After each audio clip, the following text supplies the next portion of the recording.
Saudações a todos, espero que estejam bem. Estamos aqui para mais uma palestra, mais um bate-papo. Hoje o nosso assunto será do livro do Leon Denis, A Vida Moral.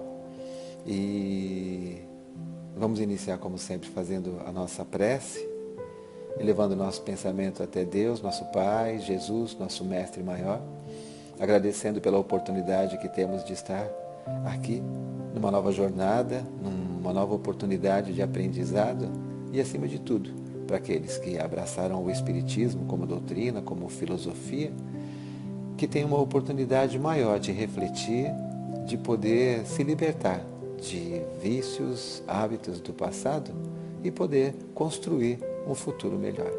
Agradecemos ao Mestre amado que nos ampara e que nos deixou as suas lições e agradecemos ao Pai Celestial que é o Criador de tudo e que acredita tanto em nós, que nos dá tantas oportunidades. Assim seja.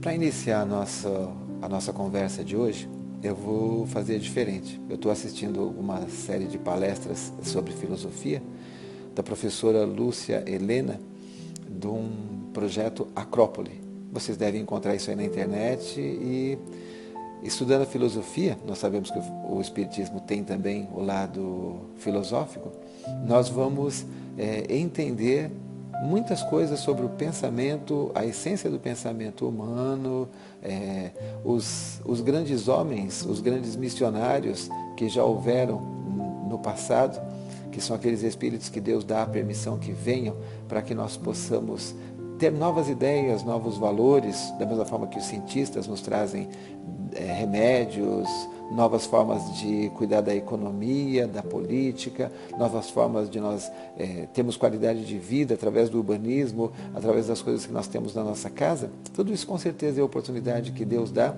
para que as coisas aconteçam e para que nós possamos progredir também, uns aprendendo com os outros. E os grandes filósofos também foram homens que vieram nos trazer novas formas de ver a vida e, quem sabe, aprender a viver melhor, mesmo sem a necessidade de uma religião. Não descartando a religião, é lógico, né? Mas sabendo que assim, esses conhecimentos, eles não são voltados somente para o momento em que nós adentramos a casa de oração, mas sim é uma conduta constante na nossa vida. O conto é um conto zen, inclusive uma dessas palestras da professora Lúcia Helena, ela fala somente sobre esses contos zen, mas um deles em particular eu acho que tem a ver com a história que nós vamos falar hoje. Esse conto zen, ele diz que um monge, eles estavam num mosteiro, tinha vários discípulos, e o mosteiro estava muito velho, muito acabado, muito judiado, e precisavam renovar. Mas os monges, pela forma como eles vivem, eles não produzem coisas para dinheiro. Então, eles não tinham como custear essa reforma que era necessária fazer. Então, eles pegaram e foram procurar o mestre, e o mestre pegou e disse para eles: olha, nós somos um mosteiro, nós temos uma imagem perante essa sociedade, perante a cidade que é próxima de nós, mas só tem um jeito de nós conseguirmos as coisas, já que nós não temos dinheiro. Vocês vão ter que ir até na cidade e vocês vão ter que roubar as coisas para a gente poder fazer essa reforma que nós precisamos. E os discípulos ficaram assim abismados. Nossa, Senhor, mas como? Não podemos fazer uma coisa dessa? Nós somos monges. Ele falou: então, por isso mesmo, vocês vão ter que tomar muito cuidado. Vocês vão até lá e vocês só vão roubar as coisas se vocês não forem vistos por ninguém. Então vocês vão e se escondam de todas as formas possíveis para poder roubar as coisas, ok? Tudo bem. E todo mundo saiu. O monge saiu de onde ele estava depois, foi até dentro do mosteiro, e um dos rapazes, ele não foi, ele estava dentro do mosteiro e estava varrendo. Aí ele falou assim: ué, por que você não foi junto com os outros rapazes? Ele falou: olha, eu estou fazendo exatamente o que o senhor falou. Ele falou: não, mas eu disse para eles irem até a cidade para poderem pegar o que nós precisamos. Ele falou: mas o senhor disse que nós só poderíamos fazer se ninguém nos visse fazendo. E eu estaria me vendo fazendo. Então, já teria alguém vendo. Então, eu não posso fazer o que o senhor falou. E esse foi o único que entendeu a mensagem que esse monge passou, esse monge zen. Essa história de mais ou menos 600 após Cristo, né? A base dessa história é justamente o conceito que nós trabalhamos dentro do Espiritismo, essa moral que está embutida dentro de nós. E nós sabemos que, à medida em que nós buscamos praticar o bem, nós temos algumas sensações, alguns sentimentos, e quando nós não praticamos o bem, também temos sensações e nós temos sentimentos. Então, quando se pratica o bem, eu acho que todos que já fizeram isso, uma pessoa que você ajudou na rua, um parente que estava numa necessidade muito grande, até pessoas dentro do nosso próprio lar, que nós convivemos com elas, quando nós ajudamos essas pessoas, fatalmente nós temos uma sensação muito boa, uma coisa que nos invade o coração e que é inexplicável e que muitas vezes nos faz continuar a exercer aquela atividade. Quem participa de atividades caritativas, quem participa dos trabalhos de passe, quem participa dos sopões, da distribuição de cestas básicas, de marmitex para moradores de rua, as pessoas que participam disso e elas se envolvem realmente, elas passam a tornar aquilo uma obrigação, um trabalho, porque a sensação de auxiliar é uma sensação muito boa. Mas nós também temos sensações quando nós não praticamos o bem.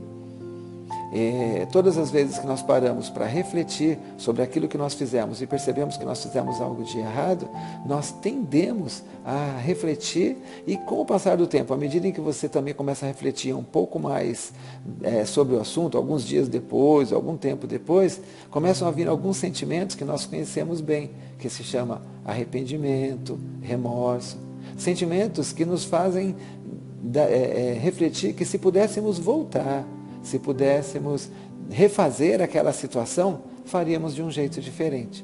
Nós, com certeza, tentaríamos mudar. Agora, nós sempre sentimos as mesmas coisas quando fazemos essas coisas todas, as boas e as ruins? Não sentimos sempre as mesmas coisas, porque existem outros sentimentos que influenciam também nessas sensações. Então, praticamos o bem e ficamos felizes de fazer o bem. Mas, por outro lado, supondo que aquela pessoa seja um desafeto, aquela pessoa tenha nos prejudicado. Por exemplo, um morador de rua te pede um pouco de comida, você vai lá, pega algumas sobras que tem na sua casa, um arroz, um feijão, uma mistura que sobrou e você leva até ele. Quando você entrega para ele aquele prato com a comida, ele olha para a comida e desdenha da sua comida, joga a comida no chão. Qual a sensação que você terá? A sensação de alegria, do prazer, de ter feito alguma coisa boa? Se já evoluímos, com certeza sim. Mas se ainda estivermos, como diz o jargão popular, no degrau de evolução em que nos encontramos, ficaremos indignados com aquilo. E aí, uma próxima oportunidade que esse mesmo morador se esquecer de nós, não é? E bater na mesma porta e pedir um prato de comida, qual será que vai ser a nossa reação?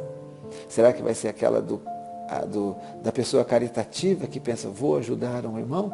Ou será que valores, conceitos que nós já adquirimos há muito tempo, eles vão se fazer presentes, vão influenciar no nosso julgamento e a gente vai acabar ou simplesmente despachando, ou o pior ainda, né, ofendendo, humilhando a pessoa, porque queremos nos vingar daquilo que ela fez conosco da outra vez, que ela cuspiu no prato que comeu. Então, da mesma forma que uma coisa é boa, ela também pode se tornar ruim para nós. Mas nas duas situações, a situação em si foi a mesma. Numa situação eu ajudei, na outra situação também ajudei. Numa situação a pessoa foi grata, na outra situação a pessoa não foi grata. Mas, em essência, nós teríamos que fazer sempre o ajudar. Pelos ensinamentos de Jesus. Não deveríamos nunca julgar, não deveríamos nunca só fazer o bem se aquela pessoa retribuir, porque aí estaremos fazendo o inverso, estaremos fazendo com que a mão direita visse o que a mão esquerda fez. E a mesma coisa vale para as coisas ruins.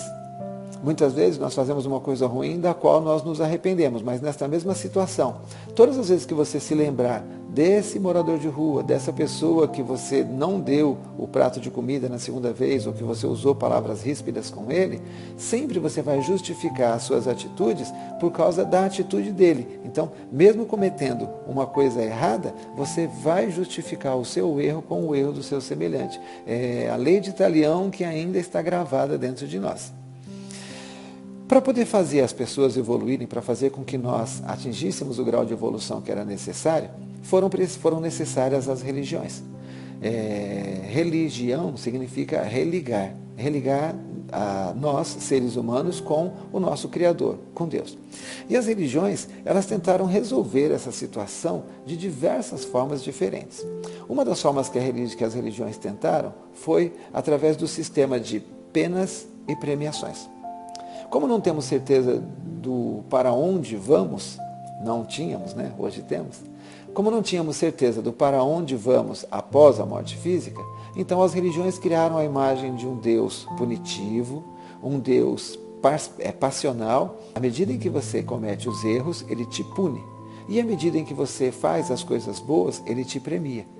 Muitas vezes, prêmios que são oferecidos para nós ainda aqui, na vida em que estamos, através de coisas materiais, ou através da cura de doenças, através de facilidades para um emprego, para algum ganho. E as penas, elas estariam ligadas a coisas que nós não sabemos, ou talvez até algumas que aconteçam aqui mesmo, no momento em que nós estamos, mas elas seriam basicamente para o futuro. Então, nós iríamos para o céu ou para o inferno, para resumir toda essa ideia. Mas, infelizmente, qual o prazo de duração dessas penas ou desses gozos? Será que viver para o resto da eternidade, num jardim do Éden, sentado numa cadeira de praia, vendo as borboletas e os pássaros, seria bom para nós?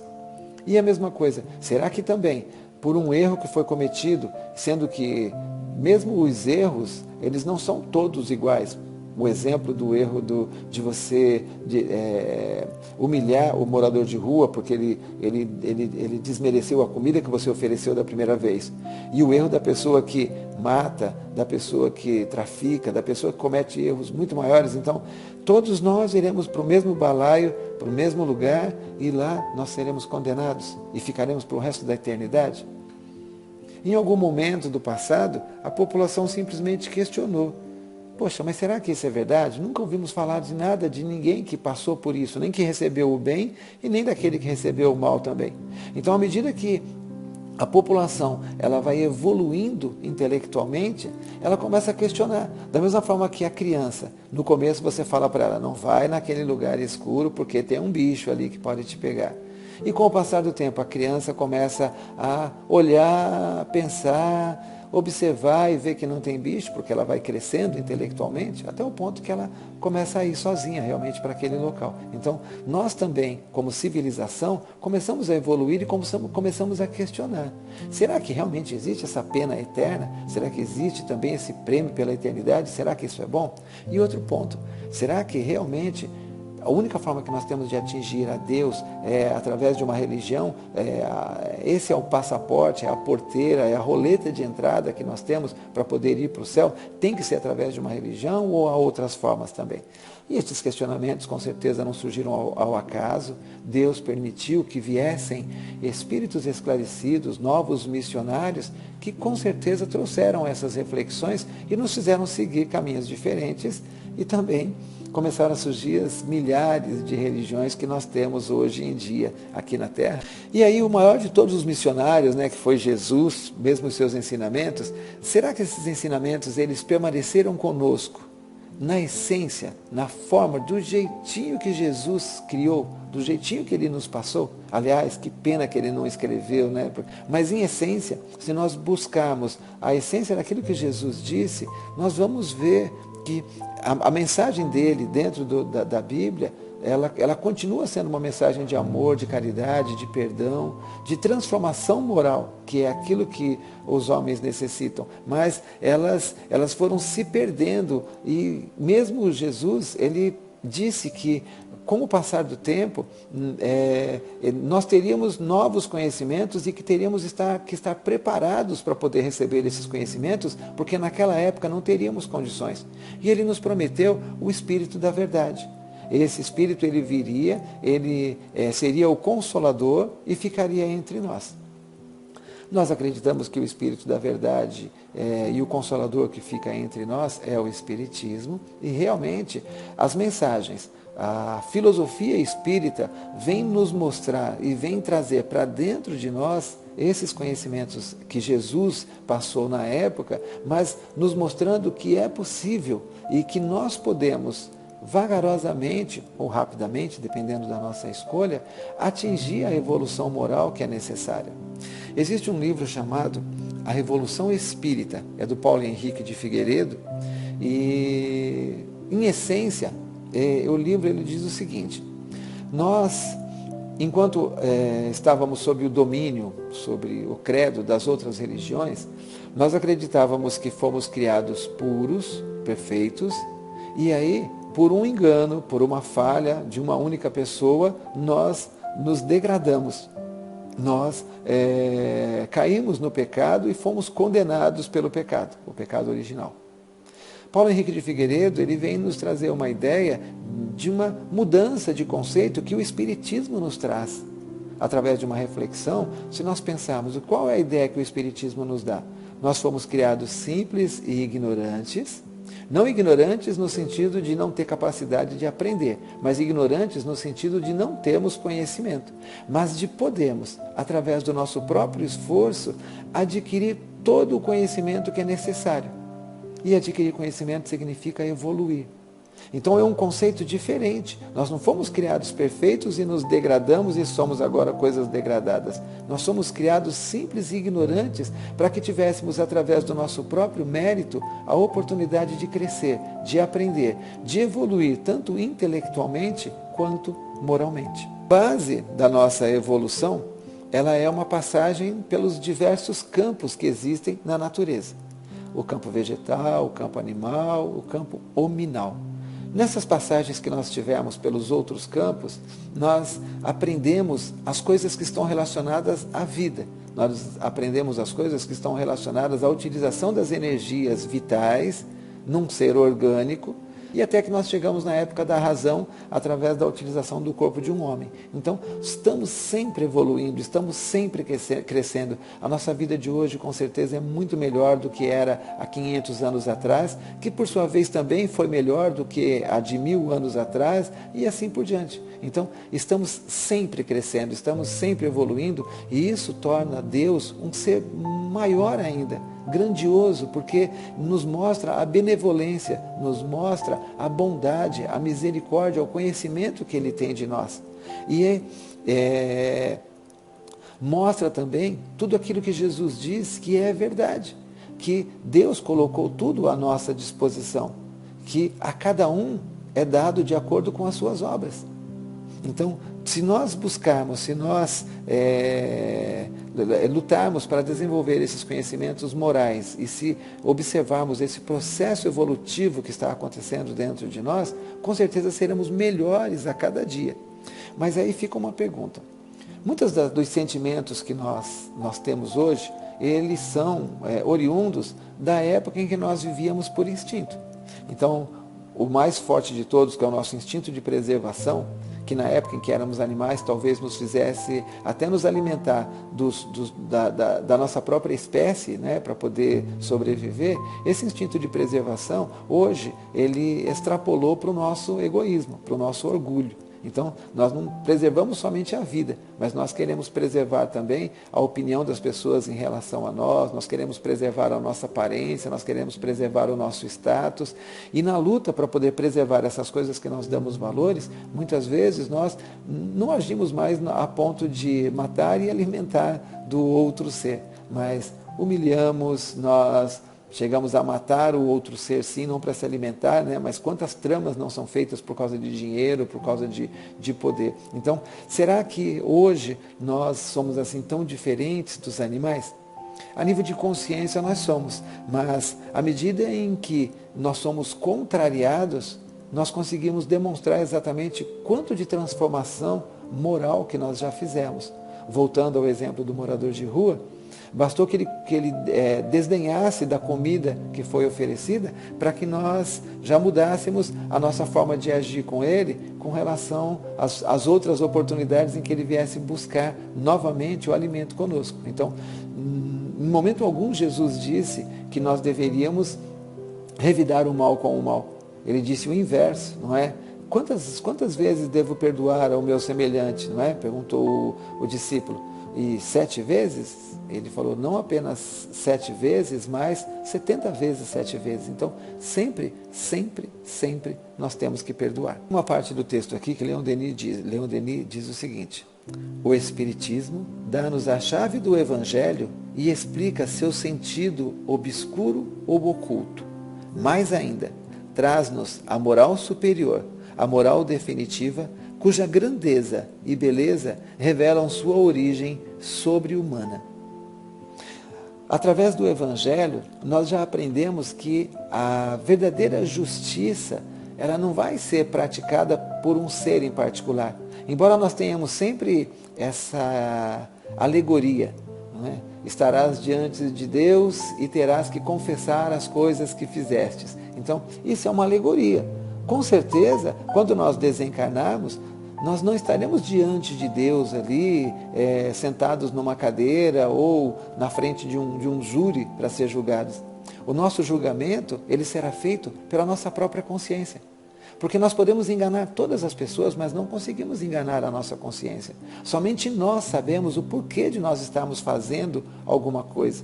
Eu me lembro de uma comunicação mediúnica que nós tivemos no nosso centro e o espírito se comunicou numa primeira vez através de um médium e ele chorou através do médium porque ele disse que ele era um morador de rua, muito maltrapilho, muito mal cheiroso e ele estava feliz por eu ter atendido ele mesmo ele estando naquelas condições. E eu, por minha vez, eu fiquei sentido, fiquei muito triste, porque eu pensei comigo mesmo, será que se realmente eu estivesse na rua e ele tivesse vindo até mim, maltrapilho e mal cheiroso, será que realmente eu teria atendido aquele irmão? Numa outra oportunidade, ele comunicou novamente e agradeceu a mim outra vez por aquilo, e eu tive a oportunidade de dizer para ele, né, que ele me deu uma grande lição.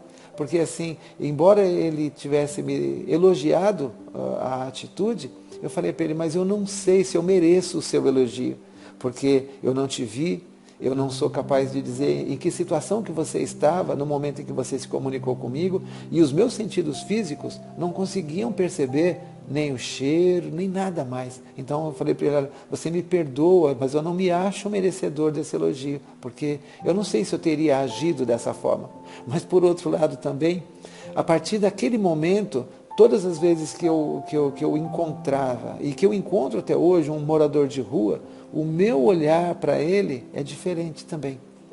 Eu entendi através da mensagem daquele irmão a necessidade que eles têm, muito maior do que o pão, é a necessidade do respeito, do tratamento como um ser humano que infelizmente está numa condição dolorosa, mas que com certeza ele pode ter sido meu pai, meu irmão, pode ter sido uma pessoa muito cara para mim no passado. E se eu encontrasse o meu pai ou o meu irmão na rua, na condição desse irmão, será que eu teria o asco?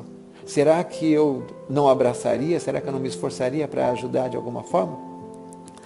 E aí nós sabemos nós acreditamos, não vou dizer sabemos, né? Mas acreditamos através do relato dos nossos irmãos desencarnados, das psicografias que nós temos, que existe um lugar chamado umbral. E esse lugar chamado umbral é onde os espíritos que são recalcitrantes no erro, no mal, ou aqueles que estão ligados a muitos valores ainda mesquinhos da matéria, ou até nem valores que nós chamaríamos de mesquinhos, não roubou, não matou, mas são prisioneiros de vícios e paixões que fazem parte também da matéria, esses irmãos, de uma forma geral, estão lá, e de todos os tipos de crimes. A pergunta é, quando eles estão lá, eles estão presos? Da mesma forma que as penitenciárias, as cadeias que nós temos aqui, que se separa, todos aqueles que cometeram algum crime em relação à sociedade? Pelos relatos, eles são livres.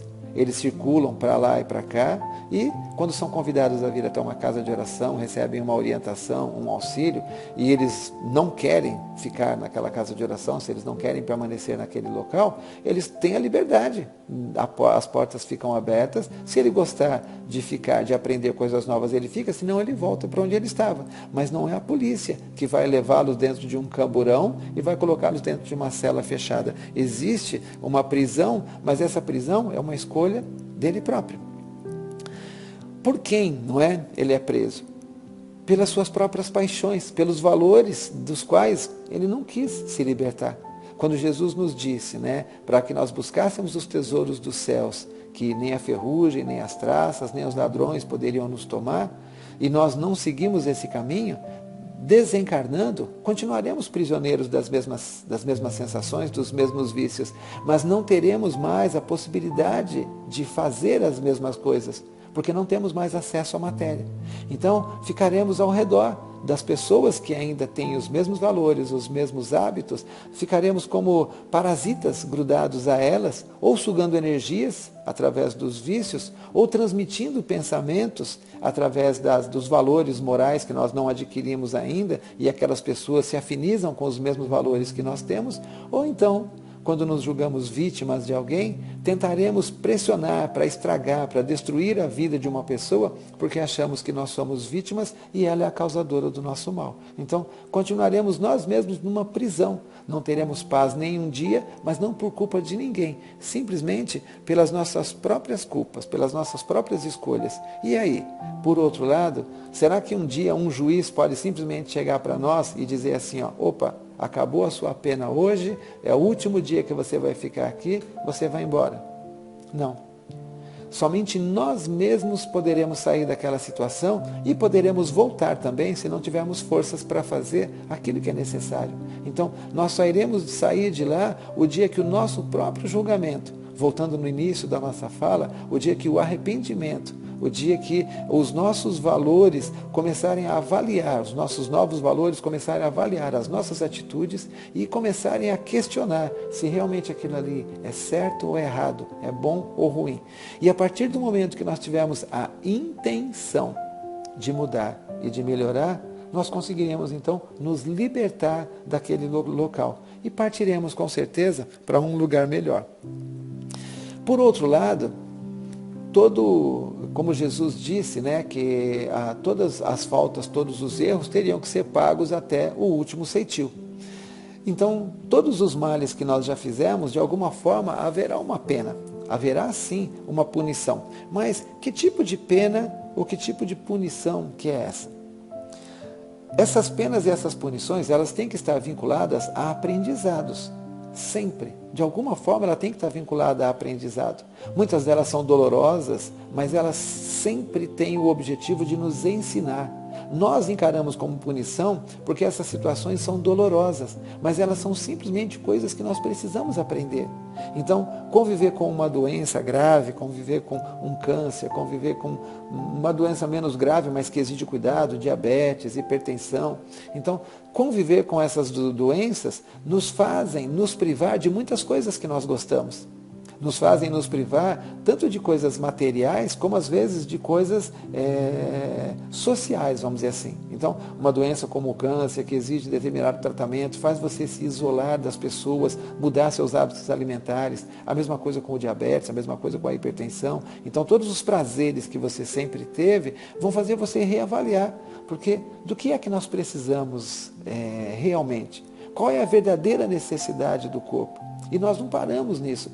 Como nós temos o lado do prazer, como nós temos as sensações boas através da alimentação, através do convívio social, através das relações com as pessoas, então nós nos embriagamos de todas essas coisas. Então aquela comida saborosa, embora o sabor seja uma coisa importante, mas nós não precisamos comer o pudim inteiro para saber que o pudim é gostoso. Basta um pedaço. Mas extrapolamos, porque não temos controle, porque nós temos o nosso livre-arbítrio, nós temos a nossa escolha. Mas a lei de ação e reação, ela vai fazendo com que essas escolhas excessivas, sejam elas no campo material ou no campo moral, elas tragam consequências para a gente. Às vezes nós olhamos e falamos, poxa vida, eu não tenho um amigo. E por que será que eu não tenho um amigo? provavelmente as minhas atitudes, elas afastam as pessoas. E aí eu vou ter que mudar as minhas atitudes para que eu possa ter amigos, porque nós precisamos de amigos. A mesma coisa com relação à saúde. Eu exagero no doce, eu exagero na gordura, eu exagero na alimentação, o meu corpo vai cobrar essas coisas e vai me obrigar a diminuir. E se eu não diminuir, fatalmente haverá algum tipo de deficiência em algum órgão que vai causar o desencarne, e aí seremos os famosos, suicidas inconscientes, porque não tomamos uma arma nas mãos para poder cometer o crime, mas levamos uma vida que fez com que a nossa oportunidade fosse abreviada. Leon Denis também diz no texto: pode-se destruir o ensino de um homem, falsificar e aniquilar suas obras, mas quem poderá atingir e repelir os habitantes do espaço? Quando Jesus nos prometeu o Consolador, se ele viesse na forma de um homem, e muitas religiões acreditam que ele virá na forma de um homem, até que o próprio Jesus vai reencarnar, não temos certeza absoluta ou não, se ele ainda pretende reencarnar, mas com certeza, esse Consolador, se ele viesse na pessoa de um único homem, para qualquer lado que ele pendesse, qualquer religião, qualquer país, fatalmente os outros, pelo próprio orgulho que já faz parte de nós, eles não aceitariam. Provavelmente, aquele país onde esse Consolador prometido não nasceu, duvidaria. Porque se ele nascesse nos Estados Unidos, então aqueles que são inimigos dos Estados Unidos duvidariam. Se nascesse aqui no Brasil, teoricamente a pátria do Evangelho, num país de terceiro mundo, com tanta corrupção, então sempre haveria os questionamentos. Nós vemos que mesmo aqui na Terra, os bons espíritos das diversas religiões, dos diversos credos, muitas vezes são criticados, justamente pelo orgulho, pela vaidade, pela inveja dos outros. A melhor maneira de você tentar desmerecer a qualidade do outro é você criticando, para ele não se sobressair a você mesmo. Então, nós sabemos que existe Madre Teresa de Calcutá, que fez um trabalho magnífico, Chico Xavier fez um trabalho magnífico, Mohandas Gandhi fez um trabalho magnífico, tantos homens que lutaram pela liberdade, como Martin Luther King, Nelson Mandela, fizeram trabalhos importantes, mas como a importância do trabalho deles pode, de repente, obscurecer o meu trabalho, a minha religião, o meu credo, ou a minha pessoa, é melhor eu buscar as coisas que supostamente podem desmerecer essas pessoas e tentar proliferar, disparar essas informações nos meios sociais que nós temos hoje, para que elas não tenham todo esse destaque. Esse Consolador prometido, ele não poderia vir na forma de uma única pessoa. Ele teria que vir de maneira espalhada. E foi isso que aconteceu com o Espiritismo. As comunicações não se deram num único local. E vieram através das pessoas mais diferentes em termos de conhecimento, em termos de posição social, em termos de idade. Então, não era necessário que fosse somente uma pessoa já idosa, com muita experiência de vida, mas mesmo garotas, pessoas mais jovens, também trabalharam. Então, ela se espalhou. E a coerência entre as mensagens, a coerência que havia nos ensinamentos, e todas elas, e o detalhe não só da coerência entre as próprias mensagens, mas a coerência com os ensinamentos de Jesus. Porque se ele disse que ele nos enviaria o Consolador prometido, esse Consolador teria que nos trazer a mensagem de Jesus. É a única forma que nós poderíamos reconhecê-lo, se ele trouxesse a mesma mensagem de Jesus. E se nós olharmos essas mensagens todas elas estão fundamentadas nos ensinos cristãos que Jesus nos deixou. Todos os valores morais que Jesus ressaltou e exemplificou através da sua vida, é aquilo que o Espiritismo vem lutando para nos auxiliar, para nos dar ferramentas que nos ajudem a ser, a cada nova oportunidade, a cada dia, a cada semana, a cada ano, a cada vida, melhores do que nós fomos na oportunidade anterior.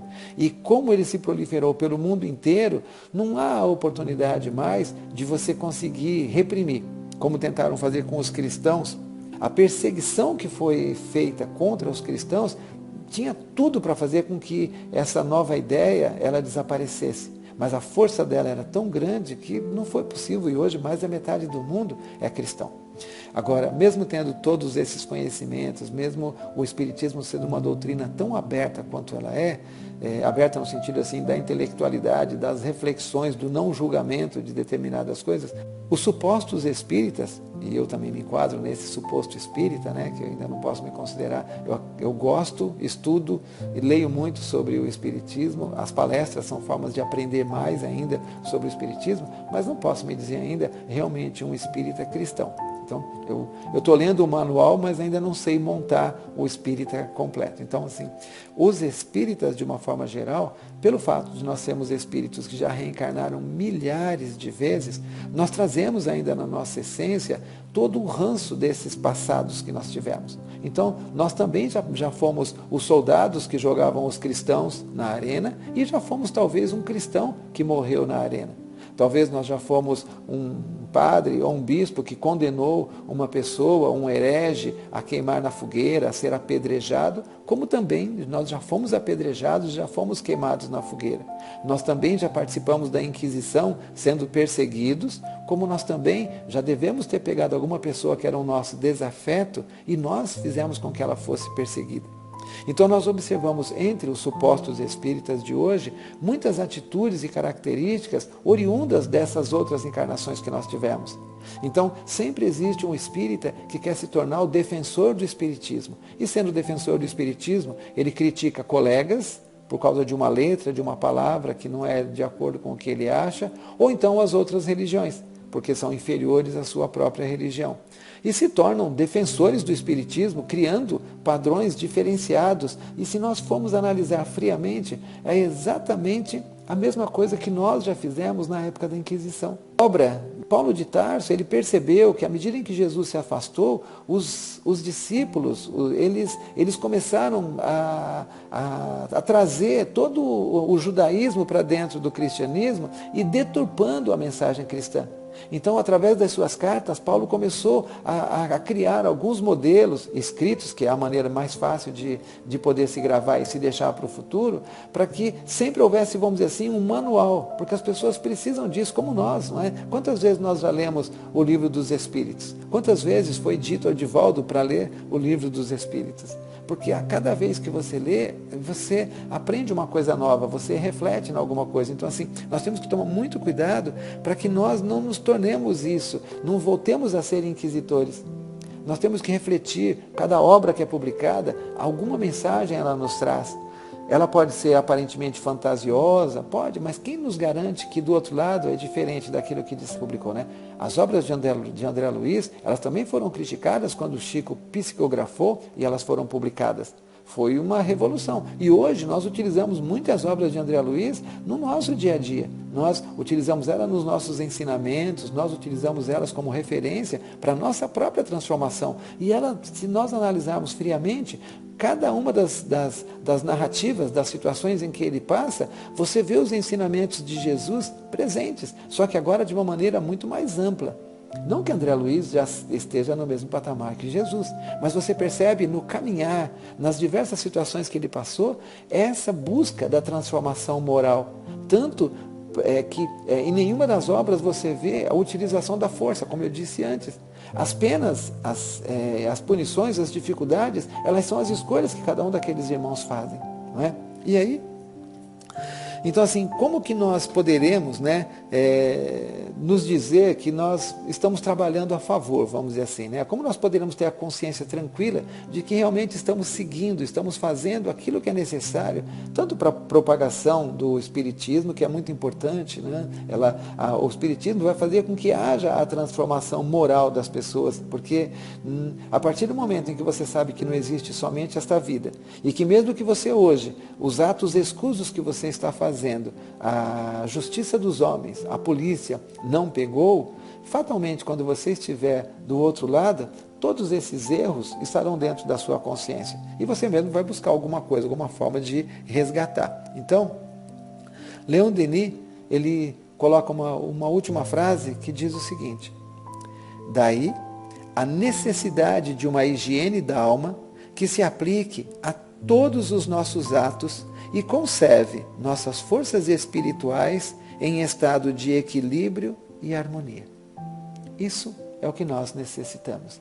Buscar o equilíbrio e a harmonia. E temos a consciência tranquila, porque numa situação onde houve uma briga, uma discussão e estávamos envolvidos, e quem foi prejudicado fomos nós, graças a Deus.